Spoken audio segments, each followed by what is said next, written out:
Assalamualaikum warahmatullahi wabarakatuh.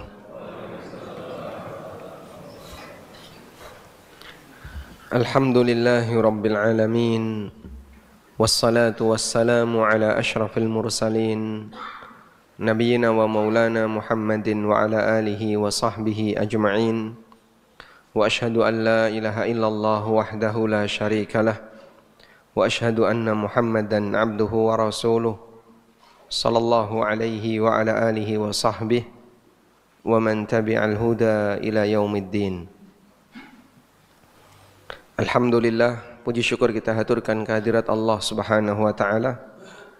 Pagi ini kembali kita lanjutkan kajian rutin dengan membaca buku Umur yang kedua. Semoga kita bisa mendapatkan manfaat dari kajian pagi ini, dan kita berdoa kepada Allah semoga Allah memberikan rasa aman bagi kaum muslimin dan bagi negeri Indonesia, dan Allah Subhanahu wa taala memperbaiki kita semuanya, baik rakyatnya maupun pejabatnya, baik masyarakatnya maupun orang-orang yang berada di atasnya. Kita mau membahas tentang keutamaan anak soleh. Ini judulnya kan doa anak soleh, betul? Baik, silakan dibuka halaman 57.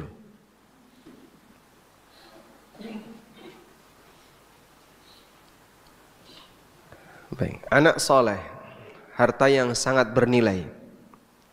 Siapapun akan merasa bangga ketika memiliki anak soleh. Walaupun terkadang ada sebagian orang tua yang dia nggak bisa akur dengan anaknya gara-gara berseberangan dalam masalah akidah atau dalam masalah keyakinan. Jadi definisi anak soleh, definisi anak soleh. Seperti apa anak soleh itu? Pertama, memberi manfaat bagi orang tua sesuai standar orang tua. Yang kedua, anak soleh ini adalah anak yang bisa menambah ketaatan dan amal orang tua, walaupun belum tentu sesuai dengan keinginan orang tua. Nah, menurut Bapak Ibu, catat harusnya. Ini baru pertanyaan ini ya. Dicatat juga nggak apa-apa. Menurut Anda, yang menjadi anak soleh yang mana? Yang pertama atau yang kedua? Bisa dibedakan, Pak? Bisa dibedakan ya? Bisa ya. Apakah anak soleh itu anak yang bisa memberi manfaat bagi orang tua sesuai standar orang tua? Ataukah anak soleh itu anak yang bisa menambah ketaatan dan amal orang tua walaupun belum tentu sesuai dengan keinginan orang tua? Yang mana? A atau B? A. B. Baik. Anda menjawab B. Inilah anak soleh. Kalau yang A, ini apakah anak soleh, Pak? Yang A ini apakah anak soleh? Belum tentu. Belum tentu. Kenapa? Karena tidak semua standar orang tua itu benar dan baik. Bisa jadi anak ini menjadi kebanggaan oleh orang tuanya, tapi mungkin dalam kondisi yang sama anak ini justru menjerumuskan orang tuanya ke dalam keburukan. Baik, coba Anda pilih mana? Anak yang pertama lulus atau kuliah ya. kuliah di mana ya? Oxford University. Nah, anak kedua di Ponpes Tahfidz Quran. Nah, Tahfidz Quran di Jogja. Masya Allah. Masya Allah. Baik. Dari dua anak ini, menurut Anda yang lebih membanggakan yang mana?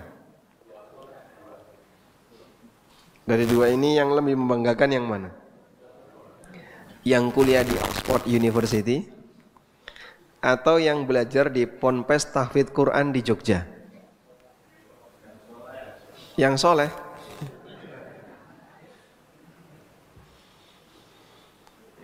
Yang soleh atau yang standar solehnya yang mana, Pak? Yang pertama atau yang kedua? Yang serius jawabnya, satu atau dua? Ini beasiswa loh, Pak. Mereka yang kuliah di Oxford University, nanti ketika pulang, Masya Allah, punya nama alumni Oxford University. Yang satunya pondoknya nyelempit, di pelosok, bayar, ngapain? Ngafalin Quran. Kira-kira yang lebih membanggakan yang mana? Hah? Menurut Anda yang lebih membanggakan yang mana? Saya nggak yakin dengan jawaban itu. Anda jawab yang kedua, tapi mungkin hatinya yang pertama. Masya Allah. Mungkin masyarakat kita secara umum mereka akan lebih membanggakan yang pertama. Anak saya kuliah di Jepang. Anak saya kuliah di Singapura, kuliah di Korea, kuliah di Eropa, Amerika dan seterusnya. Dia bangga ketika anaknya kuliah di luar negeri untuk belajar ilmu umum dan gak pasti nasib akhlaknya kayak apa. Karena mungkin dia akan mendapatkan pengaruh buruk dari kawan-kawannya, dari teman pergaulannya. Apalagi yang namanya mahasiswa di sana, kalau nggak diawasi pergaulan bebas bisa tanpa batas. Saling mengganggu antara satu dengan yang lain. Tapi kalau sudah hubungan lawan jenis, nggak bisa dikendalikan. Baik. Barangkali orang akan lebih bangga yang pertama, karena ini secara duniawi lebih membanggakan. Dia punya materi, punya status sosial ketika pulang, dan seterusnya. Ada sebuah cerita. Yang cerita ini salah satu guru saya, Al-Ustadz Dr. Didik Haryanto. Beliau bercerita tentang anak yang alumni Eropa, doktor, lalu ketika pulang ngadain syukuran. Nah, pada saat syukuran di rumah, yang menghidangkan minuman itu bapaknya. Tapi penampilan bapaknya dengan anaknya jauh sekali selisihnya. Nah, kemudian si anak ini ditanya, itu siapa? Anak ini tega menjawab, pembantu saya. Padahal itu bapaknya. Ya mungkin dalam posisi dia menjadi anak yang membanggakan bagi orang tuanya karena kuliah di luar negeri. Tapi ini anak malu ketika dia melihat bapaknya dalam suasana seperti itu, keadaannya seperti itu. Sampai dia bilang ini pembantunya. Kayak gini yang disebut anak soleh, Pak? Bukan ya. Ini bukan anak soleh. Ada seorang guru. Ini guru pernah mengalami kecelakaan, lalu dibawa ke rumah sakit. Nah, saat di rumah sakit, dia ditangani oleh seorang dokter. Kemudian guru ini ninteni, loh, ini kan dulu murid saya. Akhirnya sang guru ini memberanikan diri tanya, kamu betul si A yang dulu pernah sekolah di sini? Dokter bilang, kamu siapa? Loh, kamu kan pernah jadi murid saya. Jangan ngaku-ngaku kayak gitu. Anda ini siapa? Ini dokter mengingkari kalau ini adalah gurunya. Nah, guru ini punya cerita yang sama. Pernah satu ketika sang guru ini motornya mogok, terus nuntun. Nah, saat nuntun tiba-tiba ada orang yang menghampiri dia dengan penampilan yang ya bukan penampilan terpelajar, bahkan mungkin penampilan kuli. Terus bantuin. Sebentar Bu, saya bantu. Nah, ditanya sama orangnya, kamu siapa? Kulo niki muridin jenengan. Saya itu murid Anda, dulu Anda pernah ngajar saya adalah murid yang bandel dulu, yang enggak pinter, nek diajari ra tau ngerti, mesti nilainya elek terus. Tapi dia ingat gurunya. Jadi kalau Anda punya dua murid seperti ini, yang menurut Anda lebih manfaat bagi gurunya yang mana? Yang dulu pinter berprestasi sampai jadi dokter, tapi lali guru nih. Atau yang murid mungkin IQ-nya di bawah rata-rata, jongkok, diajari apapun ra tau ngerti, nek sekolah mesti yang paling guri, monggawa buku siji dikantongi. Tapi dia ingat, ini adalah guru yang dulu pernah ngajarin saya. Kira-kira menurut Anda siapa yang anak murid yang lebih berbakti? Baik, ya itulah gambarannya. Jangan pernah meremehkan posisi anak yang mungkin kelihatannya dia kurang berprestasi dari sisi proses pendidikan, tapi mungkin dia punya empati yang lebih, dan dia bisa lebih berprestasi dari sisi empatinya daripada standar prestasi pendidikannya. Baik, seperti ini kita akan mengubah pemahaman bahwa definisi anak soleh yang sejatinya bukan yang memberi manfaat bagi orang tua sesuai standar orang tua. Tapi definisi anak soleh yang sejatinya ketika dia bisa menambah ketaatan dan amal orang tua yang diistilahkan oleh Allah dalam qurratul a'yun, penyejuk pandangan bagi jiwa. Sehingga orang tua merasa bahagia ketika punya anak itu, menyejukkan pandangannya, merasa nyaman ketika dia di hadapannya, dan seterusnya. Baik, ada anak yang dia suka ngasih rokok,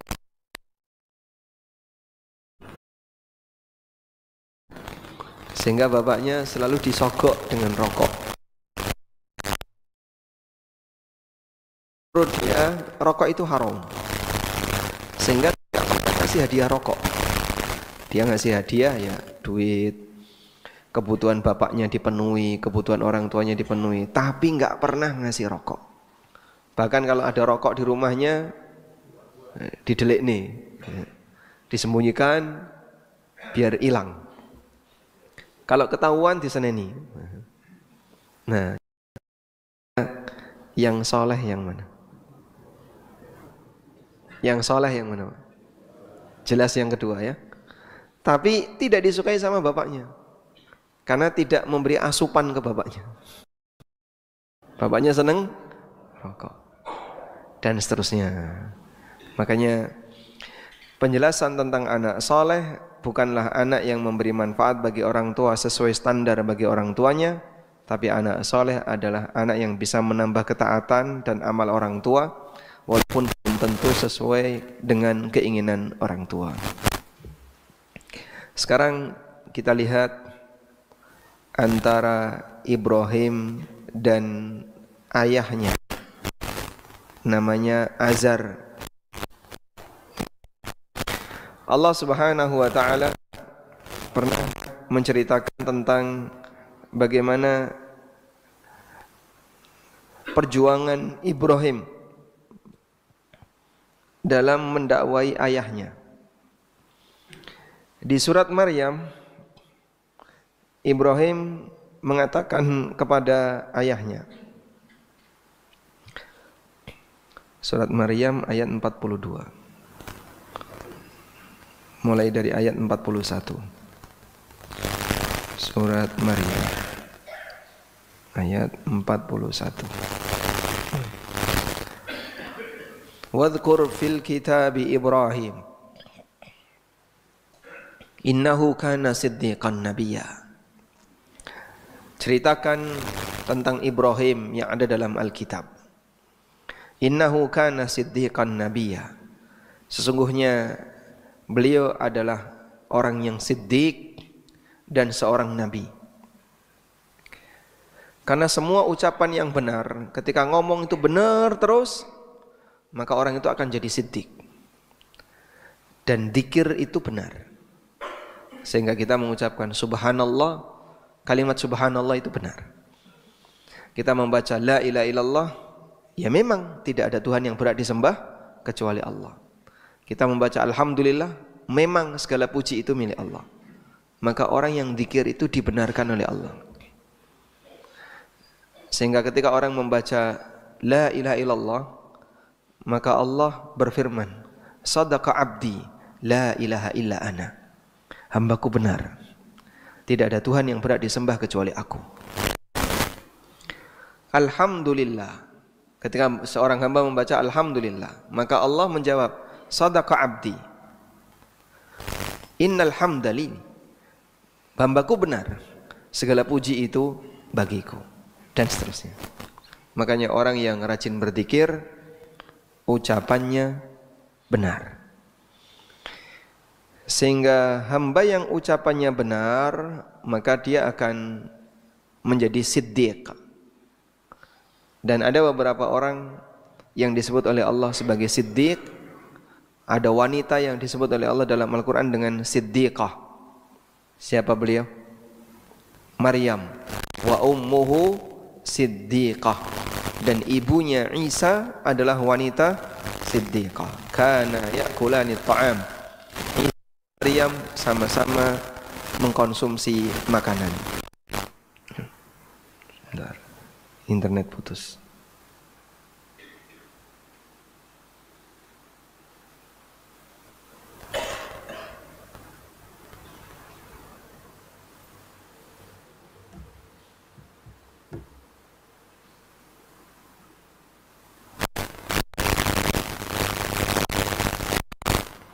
Sebentar, Pak.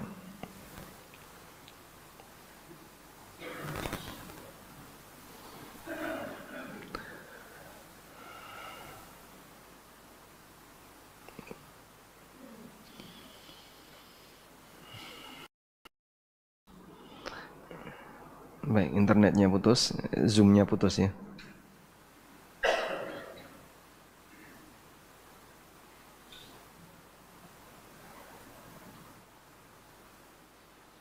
Baik, belum bisa?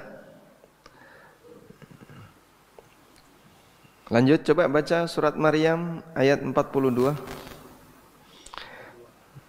Idh qala li abihi, ingatlah ketika Ibrahim, wahai ayahku, aku punya ilmu. Malam ya'tika, yang ilmu itu tidak kau miliki. Fattabi'ni, maka ikutilah aku. Ahdika siratan sawiyya, aku akan menunjukkan kepadamu jalan yang lurus. Ya abati la ta'budi syaitan, wahai ayahku, jangan menyembah setan. Inna syaitana kana lirrahmani asiya, sesungguhnya setan itu durhaka kepada Ar-Rahman. Ya abati inni akhafu ayyamassaka adabu minar rahman, wahai ayahku, aku takut kau akan tersentuh azab dari Ar-Rahman, sehingga kau akan menjadi temannya setan. Dah. Ada 4 pesan yang disampaikan oleh Ibrahim dalam ayat ini untuk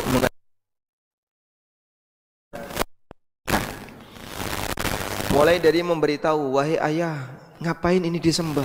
Dia nggak bisa ngapain. Pakai pendekatan apa itu? Ayah menyembah berhala itu tujuannya apa? Dia nggak bisa ngapa-ngapain. Pakai pendekatan logika. Kemudian yang kedua, Ibrahim menyebutkan bahwa Ibrahim punya wahyu.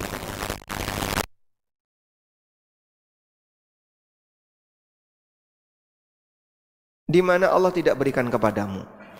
Fattabi'ni, maka ikutilah. Anaknya akan kalau. Yang ketiga, Ibrahim menyampaikan bahwa kalau bapak bertahan dalam kesyirikan, nanti bapak jadi temannya setan, masuk neraka bareng setan. Ibrahim menjelaskan tentang akibatnya. Ini akan berdampak bahaya, berdampak buruk bagi bapak. Dengan 3 penjelasan ini, bapaknya enggak terima. Qala, ayahnya mengatakan, Araghibun anta an alihati ya. Kamu benci dengan Tuhanku wahai Ibrahim. La ilam tanta. Kalau kamu tidak berhenti, la arjuman, tak raja. Raja minta Urni maliyah, dan pergi kau dari sini. Ibrahim ketika diusir oleh ayahnya, Ibrahim memberikan jawaban, qala salamun alaika sa'astaghfiru laka rabbi innahu kana bi hafiya. Salamun alaika, keselamatan untuk bapak. Jadi walaupun bapaknya itu menghina Ibrahim, melecehkan Ibrahim, bahkan ngusir Ibrahim, tapi Ibrahim tetap sabar. Salamun alaika, semoga bapak selamat. Sa'astaghfiru laka rabbi, aku akan mohonkan ampun untuk bapak di hadapan Rabbku. Ini bukti cintanya Ibrahim kepada bapaknya. Baik, apa yang terjadi?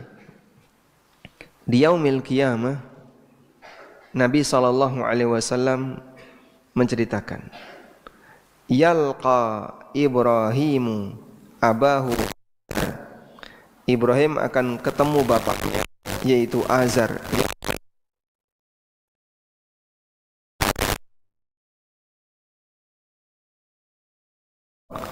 Wajahnya Azar itu murung, kusam, wa ghabarah, penuh dengan debu. Fayaqulu Ibrahim, alam aqul laka la ta'sini, bukankah aku sudah katakan kepada bapak, jangan bapak durhaka kepadaku. Nah, itu tepatnya di ayat yang tadi kita baca. Ibrahim mengatakan kepada ayahnya, inni qad ja'ani minal ilmi ma lam ya'tika fattabi'ni ahdika siratan sawiyya. Aku punya ilmu wahai bapak yang bapak tidak punya ilmu, maka bapak ikut aku, akan saya tunjukkan ke jalan yang lurus. Ibrahim sudah menawarkan kepada ayahnya agar apa? Ayahnya mengikuti Ibrahim. Namun Ibrahim tidak mau. Maka ketika di hari kiamat Ibrahim mengatakan kepada ayahnya, alam aqul laka la ta'sini, bukankah aku sudah menyampaikan kepada bapak, bapak jangan durhaka kepadaku. Fayaqulu abuhu, lalu bapaknya mengatakan, fal yauma la a'sika, mulai hari ini aku tidak akan durhaka kepadamu, aku akan mengikutimu. Fayaqulu Ibrahim, lalu Ibrahim menyampaikan pembelaannya di hadapan Allah. Ya Rabbi, wahai Rabbku, innaka wa'adtani alla tukhzini yauma yub'atsun. Wahai Rabbku, bukankah engkau telah menjanjikan kepadaku alla tukhziyani yauma yub'atsun, di mana engkau tidak akan membuatku terhina pada hari manusia dibangkitkan. Wa ayyu khizyin akhza min abil ab'ad, dan kehinaan apa yang lebih parah dibandingkan ketika aku dijauhkan dari bapak. Fayaqulullah, lalu Allah berfirman, inni haramtul jannata 'alal kafirin, aku haramkan surga bagi orang kafir. Fayuqal, lalu Ibrahim diperintahkan, ya Ibrahim, undur ma baina rijlaik, wahai Ibrahim, coba lihat ke arah bawahmu. Fayandur, kemudian Ibrahim melihat ke arah bawah kakinya. Fa idza huwa bidhibhin multatikhin, Ibrahim melihat ada hena. Tahu hena, Pak? Hewan hena itu, Pak. Ya, hena yang berlumur darah. Ada bangkai hena berlumur darah di bawah kakinya Ibrahim. Ibrahim melihat tiba-tiba ada bangkai hena berlumur darah. Bahasa kita, ada bangkai tikus penuh belatung. Bapak disuruh nyentuh, mau enggak? Ada bangkai tikus penuh belatung, Anda disuruh nyentuh, mau enggak? Bapak kalau lihat kayak gitu, apa yang dilakukan? Ya? Langsung keluar dahak, meludah. Iya, Pak? Orang kalau lihat bangkai tikus penuh belatung, yang terjadi apa? Langsung keluar dahak, meludah. Begitu, Pak? Setelah itu ditutup hidung, pergi. Dia nggak mau mendekat karena aromanya. Apa maksudnya dibuat seperti ini? Jadi setelah Ibrahim berusaha untuk membela bapaknya, Allah Subhanahu wa taala menjadikan bapaknya seperti bangkai tikus berbelatung. Tujuannya agar Ibrahim merasa jijik darinya. Begitu Ibrahim sudah merasa jijik, tidak keberatan untuk lepas dengan bapaknya. Karena Ibrahim, kecintaan beliau dengan ayahnya belum hilang sampai kiamat, dan ingin menyelamatkan ayahnya. Sampai beliau mengatakan, Ya Rabbi innaka qad wa'adtani alla tukhziyani yauma yub'atsun. Ya Allah, bukankah engkau telah menjanjikanku untuk tidak membuatku terhina di hari kebangkitan. Wa ayyu khizyin akhza min abil abad. Dan kehinaan apalagi yang lebih parah dibandingkan ketika aku dijauhkan dari ayahku. Maka bapaknya dibuat seperti ini sehingga Ibrahim merasa jijik. Fayu'khadhu biqawaimihi fayulqa finnar. Akhirnya diseret dengan kakinya binatang tadi, kemudian dilemparkan ke dalam neraka. Dan itu adalah bapaknya. Baik, maka menurut Anda, kira-kira Ibrahim itu anak berbakti atau tidak? Berbakti atau tidak? Berbakti, walaupun dimusuhi sama bapaknya. Dulu bapaknya enggak terima ketika Ibrahim mendakwai bapaknya untuk masuk ke dalam Islam, meninggalkan berhala, bahkan sampai diusir oleh ayahnya, bahkan mau dilempari dengan batu. Sampai mati dalam posisi. Azar ini matinya gimana, Pak? Kita tidak tahu. Yang jelas tidak terjadi peperangan ketika itu. Sehingga Azar bisa jadi mati normal, tapi bertahan dalam kekufuran. Namun dalam hadis tadi, yang hadis ini sahih ya, diriwayatkan oleh Bukhari Muslim. Oh iya, hadis riwayat Bukhari saja, bukan Muslim. Hadis riwayat Bukhari, hadis sahih. Ini menjadi bukti bagaimana pembelaan Ibrahim sampai hari kiamat, tapi tidak diterima oleh Allah. Sehingga anak yang saleh tidak bisa memberi manfaat bagi orang tuanya apabila orang tuanya beda agama dengan anaknya. Ada banyak sekali jamaah yang menyampaikan, bapak saya enggak pernah sholat. Bapak saya, ibu saya dulu sering main ke dukun, dolanan klenik, bahkan kadang nyihir orang. Setelah beliau meninggal, boleh enggak saya doakan? Ya, mohon maaf, sudah putus kesempatannya. Sehingga orang yang enggak sholat, status bukan orang muslim. Maka kesempatan anak untuk mendoakannya tidak ada. Anak soleh hanya bisa memberi manfaat bagi orang tuanya jika agamanya sama. Sehingga anak soleh bisa memberi manfaat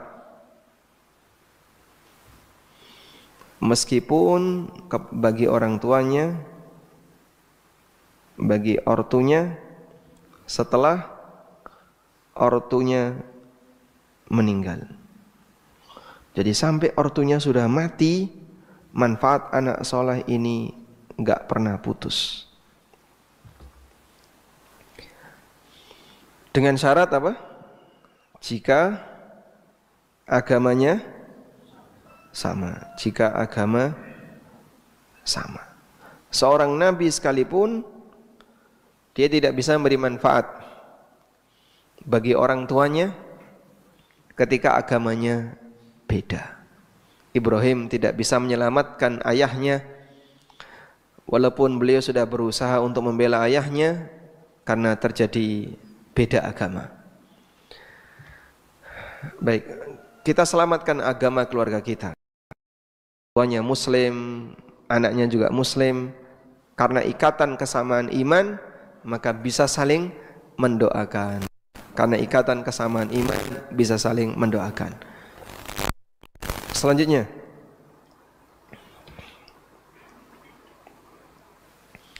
ketika orang tua mendidik anaknya, maka dia akan mendapatkan pahala amal soleh yang dilakukan oleh anak. Karena setiap orang yang mengajarkan kebaikan kepada orang lain, dia mendapatkan pahala selama orang itu mengamalkan ilmunya. Nabi SAW bersabda, "Man da'a ila hudan kana lahu minal ajri mithlu ujuri man tabi'ah." Siapa yang mengajak ke jalan petunjuk, maka dia mendapatkan pahala seperti pahala orang yang mengikutinya. La yanqusu dzalika min ujurihim syai'a. Tidak mengurangi pahala mereka sedikit pun. Wa man da'a ila dhalalatin. Siapa yang mengajak ke jalan kesesatan, kana alaihi minal itsmi, maka dia mendapatkan dosa mithlu athami man tabi'ah, seperti dosa orang yang mengikutinya. La yanqusu dzalika min athamihim syai'a. Tidak mengurangi dosa mereka sedikit pun. Ya. Sehingga yang ajak-ajak jahat, ngajak-ngajak jelek akan mendapatkan dosa dari perbuatannya dan perbuatan setiap orang yang diajak. Nah, dari sinilah tidak semua orang tua mendapatkan pahala dari amal anaknya. Nah, ini kembali ke pertanyaan begini. Jika anak beramal, apakah ortu otomatis dapat pahala? Baik. Coba lihat ke arah pertanyaan biar enggak ngantuk. Insyaallah. Udah mulai ngantuk ya. Jika anak beramal, apakah orang tuanya otomatis dapat pahalanya?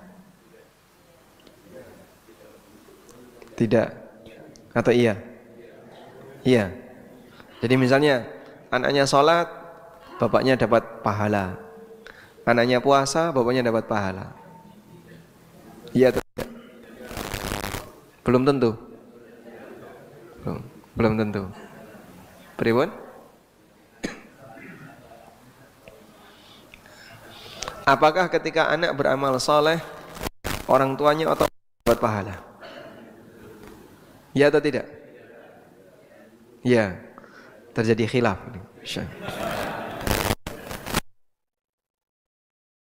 Ada yang mengatakan otomatis anak ketika beramal tua dapat pahala, terlepas dari dia punya peran pendidikan atau tidak.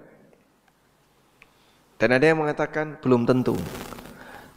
Orang tua baru bisa mendapatkan pahala dari anaknya jika orang tua punya peran pendidikan sehingga anaknya jadi baik. Baik. Coba kita bacakan keterangan berikut. Tidak semua orang tua mendapatkan pahala dari amal anaknya, kecuali jika orang tua yang mengajarkan kebaikan atau mengarahkan anak itu untuk belajar kebaikan. Syekhul Islam mengatakan,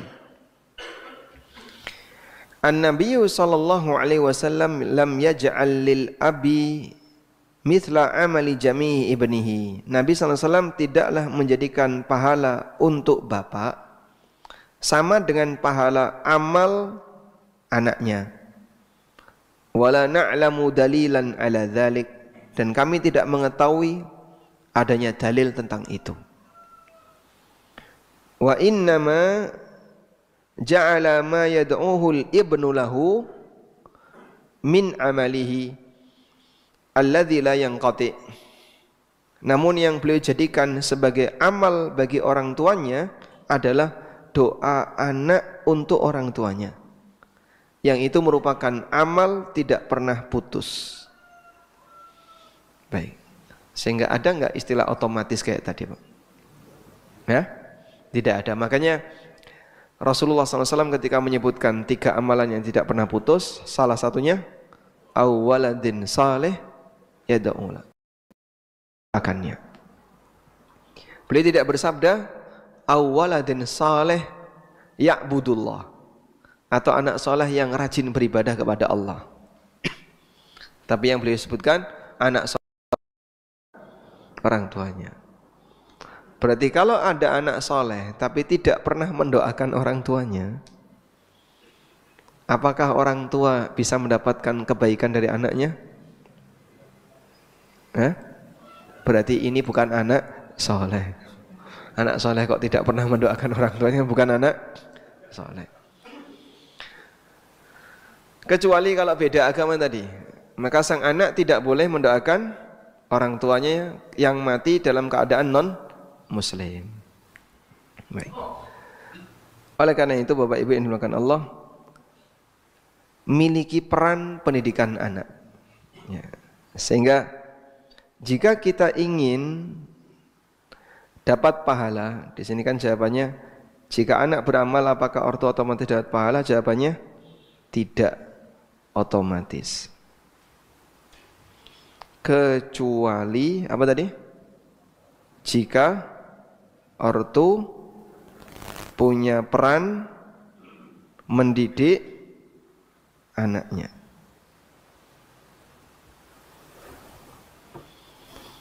Ada TKW ke Malaysia, terus nikah, punya anak, pulang, nggak balik, sudah. Begitu punya anak, anaknya masih bayi umur setahun, dia pulang, nggak balik lagi ke Malaysia, bapaknya entah nggak tahu di mana, tiba-tiba cerai gitu aja. Selama bertahun-tahun nggak pernah ketemu sampai semuanya mati. Apakah bapak ini punya pahala dari amal soleh anaknya tadi? Yang anaknya ini ketika besar ternyata dia jadi ahli ibadah, Ustadz Kibar misalnya. Apakah bapaknya punya pahala? Tidak. Kenapa? Tidak punya peran sama sekali. Tidak pernah mendidik, tidak pernah ngasih biaya pendidikan dan seterusnya. Nah, makanya pertanyaannya sekarang, jika ada anak, ya, bapak punya anak ya, pendidikan anak ini, pertanyaannya, diserahkan ke orang lain, atau pilihan yang kedua adalah dikerjakan sendiri. Itu kan sama seperti bapak dikasih sebuah pekerjaan. Ini anak adalah pekerjaan bagimu. Kalau nanti kau berhasil, amal anak ini jadi milikmu semuanya. Tapi kalau kau serahkan ke orang lain, amal anak ini jadi milik gurunya, orang lain. Padahal yang punya anak dia. Nah, jadi pilihannya diserahkan ke orang lain atau dikerjakan sendiri.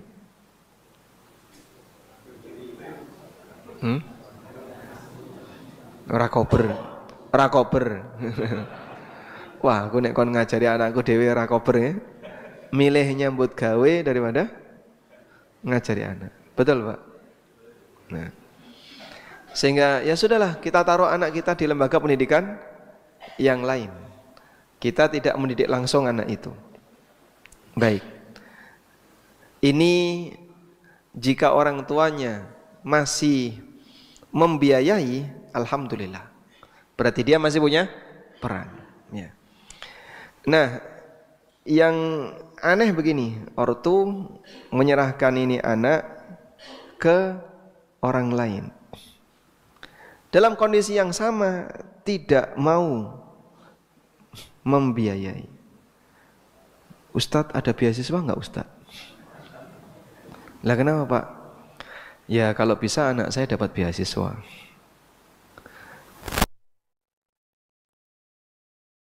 Anaknya atau anaknya dibiayai oleh orang lain?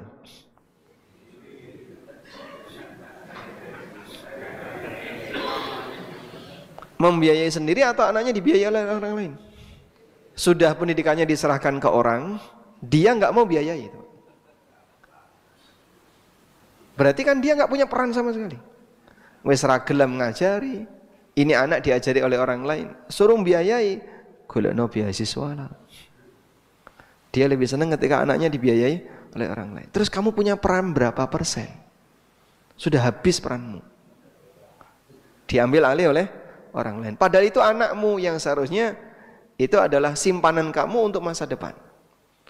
Anakku wis oke Pak, sisi tak culke ra apa-apa wis tak kekno wong liya. Subhanallah. Nah, kesadaran seperti ini masih rendah di hadapan para wali santri, sehingga banyak pondok pesantren piutangnya nunggak ratusan juta. Hampir semua pondok pesantren seperti itu. Sehingga orang tuanya ketika ditagih, ya nanti sampai ketika anaknya mau lulus baru dibayar. Misalnya Pak, ya, dari SMP sampai lulus SMA berapa tahun? 6 tahun. 6 tahun. 6 tahun ini total biaya pendidikannya anggaplah 200 juta.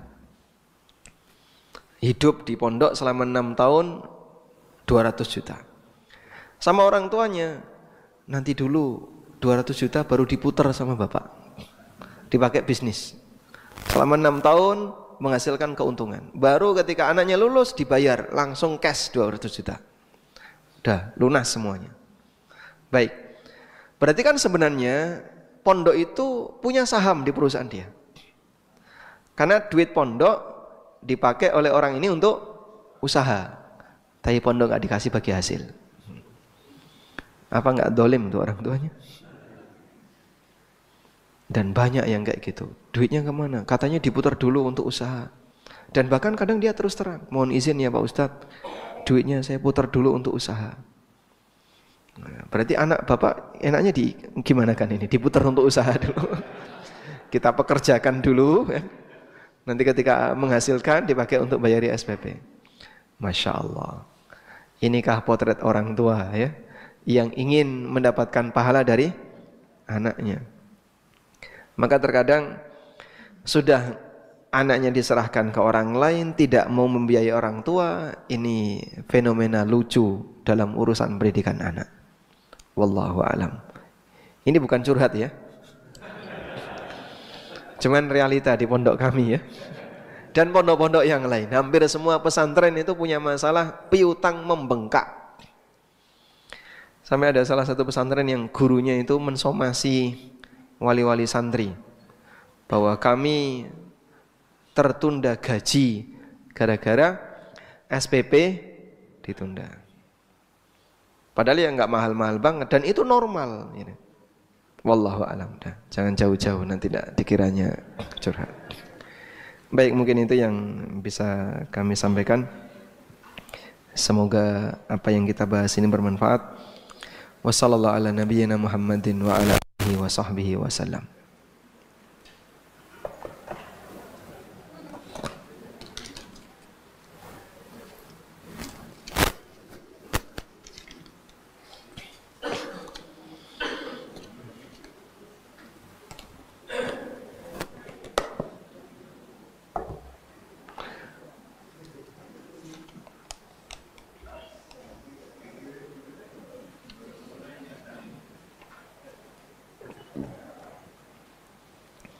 Assalamualaikum. Waalaikumsalam. Istri saya sangat pencemburu. Dipondokkan saja ini, Pak. Sampai-sampai bidadari surga pun dicemburui. Minta nasihat, posisi istri di surga itu bagaimana? Mumpung istri saya ada di sini. Masya Allah. Masya Allah. Alhamdulillah. Ini memanfaatkan Ustadz, ya. Ada ibu-ibu yang berdoa kepada Allah, ya Allah, jika Engkau masukkan aku ke dalam surga, jangan Kau berikan kepada suamiku bidadari. Masya Allah. Ini istri sudah menyiksa suaminya di dunia, nyiksa suaminya di akhirat. Betul, Pak? Hah? Betul, Masya Allah. Berarti Bapak tersiksa di dunia ini, Pak. Arab nambah iso-isonge, Pak. Subhanallah. Baik. Ya, ini berlebihan, ya. Seperti ini berlebihan. Dan di antara bentuk doa yang dilarang adalah doa yang melebihi batas, yang mustahil dikabulkan oleh Allah atau ketetapan Allah. Allah Subhanahu wa taala berfirman, "Innahu la yuhibbul mu'tadin." Allah tidak menyukai orang yang melampaui batas. Contoh yang melampaui batas yang tadi kita sebutkan mustahil terpenuhi, sebab itu bertentangan dengan ketetapan Allah.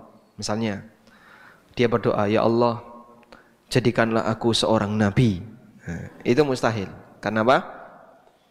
Karena tidak mungkin manusia biasa jadi nabi. Setelah Nabi Muhammad SAW sudah tidak ada nabi.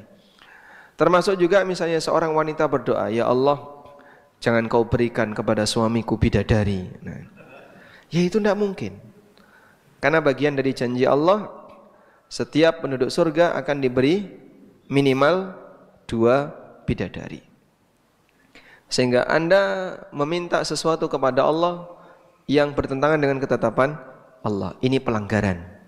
Termasuk doa pelanggaran. Cemburu, silahkan cemburu, tapi batas waktunya hanya selama Anda masih hidup. Begitu kehidupan Anda di dunia selesai, sudah tidak lagi berlaku. Wallahu a'lam.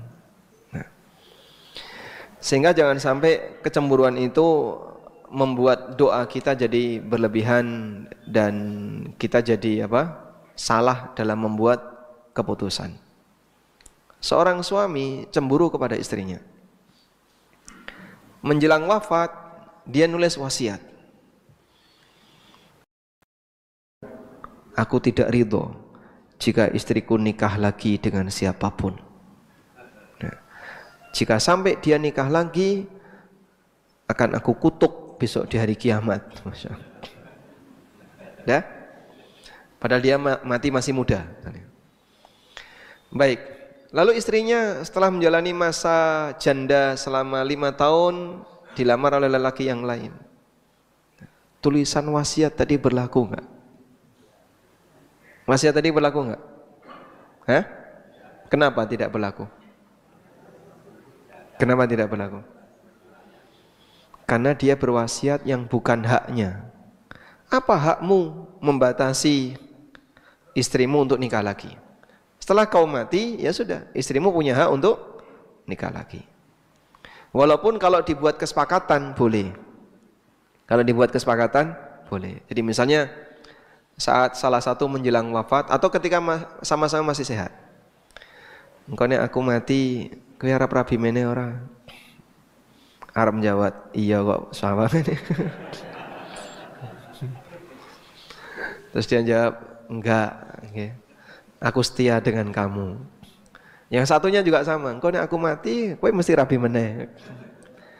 Jawab kamu. Sepakat ya, sepakat, deal, sepakat. Ya? Akhirnya salah satu meninggal lebih awal. Terus komitmen dengan kesepakatan ini boleh nggak Pak? Boleh. Abu Darda itu punya 2 istri. Yang satu sahabiat, yang satu tabi'in. Nah, saat Abu Darda itu menjelang wafat, istrinya yang lebih muda. Kalau nanti aku mati, jika kamu pengen ketemu denganku besok di surga, kau jangan nikah lagi. Karena wanita akan dikumpulkan bersama suaminya yang terakhir. Wanita akan dipertemukan dengan suaminya yang terakhir. Lalu setelah itu beliau meninggal. Istrinya tidak nikah lagi karena pengen ketemu di surga. Nah itu contohnya, kalau misalnya seorang wanita pengen seperti itu, silakan. Wallahu a'lam. Assalamualaikum. Waalaikumsalam. Apakah benar kalau di akhir salat di bacaan salam tidak ada jeda antara baca salam menoleh ke kanan dan ke kiri, jika tidak ada jeda di tengah? Apakah benar Assalamualaikum warahmatullahi, Assalamualaikum warahmatullahi, jadi tidak ada menghadap ke tengah? Wallahu alam. Kesimpulan yang saya dapatkan tidak ada dalil. Kesimpulan yang saya dapatkan tidak ada dalil yang sifatnya tegas menunjukkan hal itu. Sehingga ketika salam mau berhenti dulu di tengah atau langsung, ya dua-duanya boleh, karena tidak ada dalil. Ketika tidak dijumpai dalil tegas seperti itu, maka yang lebih tepat toleh kanan lalu berhenti dulu, toleh kiri boleh, toleh kanan langsung toleh kiri boleh, karena tidak ada dalil tegas seperti itu. Sehingga menyebut ini lebih sesuai sunnah daripada itu, seperti ini butuh dalil tegas. Wallahu a'lam. Apakah boleh mempelajari ilmu yang isinya mempelajari karakter seseorang melalui tulisan, tanda tangan, gaya rambut, posisi duduk, posisi tidur, dan seterusnya? Bedakan antara mempelajari karakter dengan mempelajari takdir. Ini dua hal yang berbeda ya. Kalau Bapak lihat pola garis tangan, sik Mas, tak delok ya Mas. Wow, iki mesti, wow, kaya ngene Mas. Kudu diruwat iki Mas. Loh kenapa Pak? Oh iki uripmu bahaya iki Mas. Penuh dengan lika-liku. Banyak tantangan hidup. Awakmu kudu diruwat. Nah seperti itu tidak boleh ya. Karena dia membaca takdir, dan mustahil orang bisa mengetahui takdir orang lain. Jangankan takdir orang lain, takdir dirinya saja dia nggak bisa tahu. Besok kamu mau jadi apa? Tidak tahu. Wa ma tadri nafsun madza taksibu ghadan. Tidak ada satupun jiwa yang tahu dia akan melakukan apa. Jika takdir tentang dirinya dia nggak tahu, apalagi orang lain. Yang kedua, mempelajari karakter. Mempelajari karakter. Karakter itu bisa misalnya hati, atau galak, atau apalagi suka menang sendiri, atau royal dan seterusnya. Itu karakter ya. Rajin, malas, itu kan karakter. Sehingga kita lihat, wah, kayaknya dari penampilan orang ini dia orang rajin. Dari penampilan orang ini dia pemalas. Bisa nggak dipelajari itu? Bisa. Nah, mempelajari karakter seperti ini boleh. Namun hanya sebatas karakter, bukan takdir. Seperti mempelajari kemiripan. Sebentar Pak, ini kayaknya mirip dengan itu. Wah, kamu pasti adiknya. Oh iya, saya adiknya. Nah itu namanya ilmu qiyafah. Ada ilmu namanya ilmu qiyafah. Sebagian orang Arab ahli dalam masalah qiyafah. Zaid bin Thabit dengan Usama itu pernah tidur bareng, jejer. Ya? Pakai selimut yang kelihatan cuman kakinya. Ahli qiyafah ini datang, lihat kakinya. Terus dia bilang, orang ini sama orang ini punya hubungan nasab. Cuma lihat kakinya. Itu contoh kemampuan ahli qiyafah. Dan itu diakui oleh orang Arab.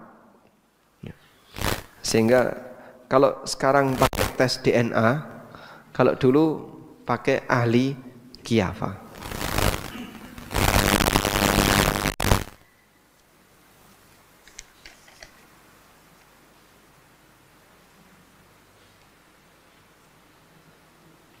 Assalamualaikum. Waalaikumsalam.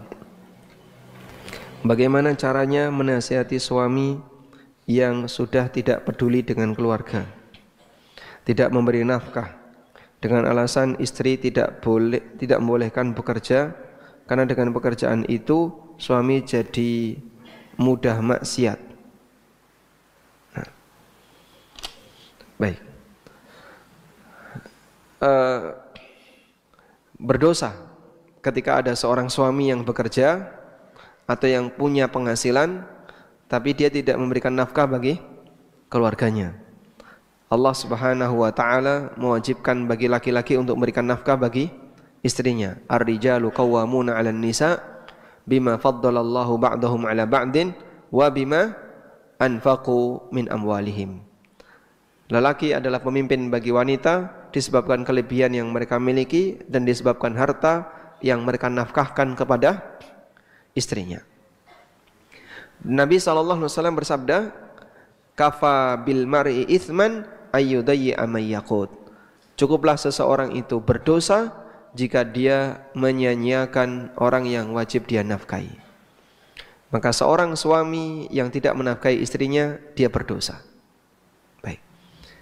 Nah, kemudian ketika dia tidak mau menafkahi istrinya karena alasan tadi, istri saya melarang saya kerja di sini. Akhirnya suaminya emosi. Ya sudah, kamu enggak saya nafkahi. Jika alasan larangan itu benar, maka yang salah suami. Kenapa dia emosi? Alasan dia benar. Misalnya, Bapak jangan kerja di tempat riba. Jangan kerja di tempat riba. Ini enggak boleh. Istri melarang suami kerja di tempat riba, salah atau benar? Benar. Tapi suaminya emosi.